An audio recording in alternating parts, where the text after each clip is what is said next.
tell, it's almost winter in Idaho. We've got about 20 days until it's officially winter.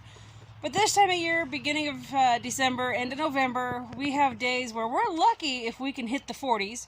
We often do not climb out of the 30s. And there's times like right now, so the sky, it's clear, nice and beautiful, right? But to the east is our hills that are the Rocky Mountains, Bogus Basin Hills. Anyway, there's an inversion building up if you're in the Boise area. They've been complaining all day about an inversion. And I live in the lower Treasure Valley, so we often, if we get another storm and soon enough, we often don't get an inversion, but sometimes we do, and that means the sun is not going to come through those clouds. You know, they're blocking that sunlight. So anyway, that means that those days, sometimes we don't even climb out of the 20s. So this time of year, the goats enjoy 2 meals a day, and if it's really cold, like if it's windy and gross, or if it's not climbing out of the 20s, it depends, and it depends on if the goats, if I see somebody who's stressing. But this time of year, they do get 2 meals a day. They get breakfast and they get dinner. So they wake up, they're going to get food to warm themselves up. And then right before they go to bed, we give them more food, more hay. They get their grain. And I grain them in the evening so that they're working, their stomach, their rumen is working at night to build up that heat, that energy overnight. So anyway, they get their grain and their hay in the evening right before bedtime so that they can have as much energy as they need to get through these cold nights. Now they're all bedded, they've got straw in all of their houses. That's what we keep them warm with. And then when it comes to watering, see how little water is in there? This is nighttime. So I purposely don't put a lot of water in there at night. Number one, the water comes out kind of cool. I don't want them drinking a bunch of cool water right before trying to go to bed and lay down. I could give them hot water, but oftentimes it gets cool in no time at all anyways. So anyway, I don't give them an awful lot of water. And I also, the other reason is I'm going to be breaking that. That means I'm going to have ice. Like there's Nikki, that's hers.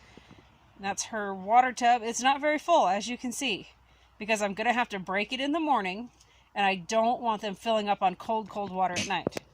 When I water them this time of day in the evening, I make sure that I watch them all drink, because they're all going to drink. During the day, as cold as it is, we get ice build up no matter what. And they actually do enjoy the evening water, because it is slightly warmer than what they had during the day. And so they will drink in the evening. And as soon as I see that they've all had their fill, that's when I bring it to about what you see there. And that will do them all night long. Now in the morning, I actually give them twice that, depending on how hot it is. Like today we got into the 40s, so it was 3/4 full because we were not at freezing. It was cool enough today though that we had ice keep building up. They were able to break it with their noses, but some days they can't. So if you've got goats, got critters, there's a couple little winter trip tips for you. The rest of this week, right, I think tonight we're supposed to get to 18 degrees or something like that again. But then they're showing temperatures as low as 15 and 13 coming up later this week, because we're going to be clear, no clouds, and not much for storms for about 10 days. So that means we've got 10 days of being very, very cold at night. So just for that reason, the goats will get their grain and their hay at night. And this time of year, I do feed more alfalfa than grass. Alfalfa is a hot hay. It burns, gives a lot of energy. Now Nikki here, if she was a horse, I would call her an easy keeper. She is fat. She's not even bred yet. She just keeps weight very, very easily. She is the winner of the Winter Body Award. In the morning, she actually gets grass hay because she'll get too fat, and it's not good for her body or her legs. Then, like the boys there, you can kind of see the little guys. They get alfalfa twice a day. They're growing.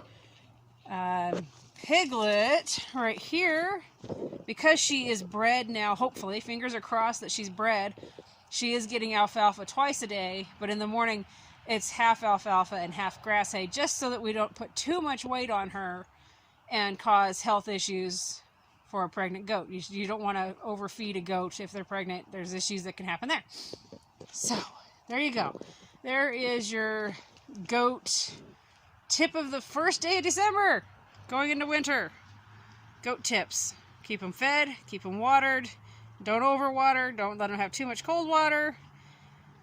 Oh yeah, and make sure they got minerals. Every one of these goats has a bunch of different goat minerals available to them. Their grain has minerals in it. Like Nikki, you see her, she's putting her head in her feeder. There's actually a variety of minerals on the bottom of her feeder. Piglet has the same feeder. And then my other pens have feeders like that, where they got chunks of different minerals in it, and then powder I put in the morning, different powdered minerals. And they lick on that during the day. If you've got any questions, please feel free to shoot me those. I'm happy to answer them for you, or find the answers for you if I don't even know. I always enjoy learning. You never know what I might not know. So anyway, put a comment, consider hitting that like button, and I hope you have a wonderful day.